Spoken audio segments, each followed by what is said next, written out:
जी, अस्सलाम वालेकुम। अच्छा जी, आज हम बात करने वाले हैं जंतर की। बकरियों को जंतर कैसे खिलाना चाहिए, ठीक है?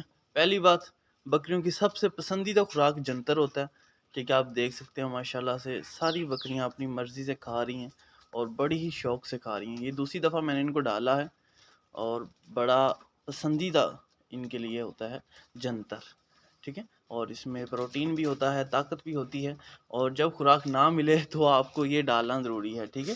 ये आप डालेंगे, इससे ये पेट भी भरेंगी और माशाल्लाह से अच्छा वज़न भी होगा। आप देख सकते हैं, अभी दूसरी दफ़ा मैंने डाला है तो और इन्होंने पेट भर के भी खाया है और छोटे बच्चे भी बड़े शौक से ये खाते हैं जंतर, ठीक है? तो आप अपनी बकरियों को जंतर डाल सकते हैं और डालने का तरीका ये है कि आप सुबह शाम 2 टाइम भी डाल सकते हैं, लेकिन इसके साथ हाँ, एक टाइम अगर आप अपना वंडा-शंडा या कोई और चीज़ खिलाते हैं, आप वो भी खिलाएँ, ठीक है? और 2 टाइम या 1 टाइम दिन में आप इनको जंतर डालें ताकि ये पेट अपना भर लें और आराम से खाती भी रहें, ठीक है?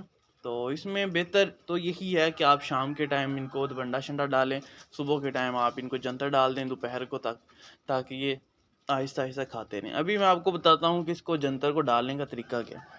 आपने जंतर ऐसे डालना है, आपने जंतर बकरियों के लटका के डालना है, ठीक है? आपने नीचे नहीं फेंकना, लटका देना है। नीचे ये खुद ही गिर जाता है, जब खा लेती हैं तो उसको नीचे खींच-खींच के ये निकाल लेती हैं। अगर आप वैसे फेंक देंगे जंतर को तो ये क्या होगा कि आपकी बकरियाँ उसको सारा नीचे ना बिखेर देंगी, ठीक है? ऊपर पेशाब करेंगी, मेंगन करेंगी, तो इससे आपकी बकरियों में दूसरी नहीं खाएँगी, वो ज़ाया ज़्यादा होगा।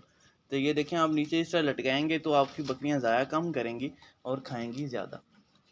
तो आप कोशिश करें जंतर इस तरह डाला करें और बकरियों के लिए बड़ा ही बेहतरीन है। अभी माशाल्लाह ये हमारे 1 मंथ तकरीबन 10 दिन के बच्चे हो चुके हैं और आप माशा ग्रोथ देख लें, ये दोनों फीमेल्स हैं और ये इसकी फीमेल्स हैं, ठीक है? माशाल्लाह से इसने अभी दोबारा फिर क्रॉस हो गई थी और अभी उम्मीद है कि ये प्रेग्नेंट रहेगी होगी, ठीक है? तो माशाल्लाह बाकी हमारी बकरियां सारी 2 मंथ 3 मंथ की प्रेग्नेंट है। तो इंशाल्लाह जब ये बच्चे देंगी तो आपके साथ वीडियो ज़रूर शेयर करूँगा। तो आज की वीडियो दिखाने का मकसद ये था कि आपने जंतर कैसे डालना बकरियों को।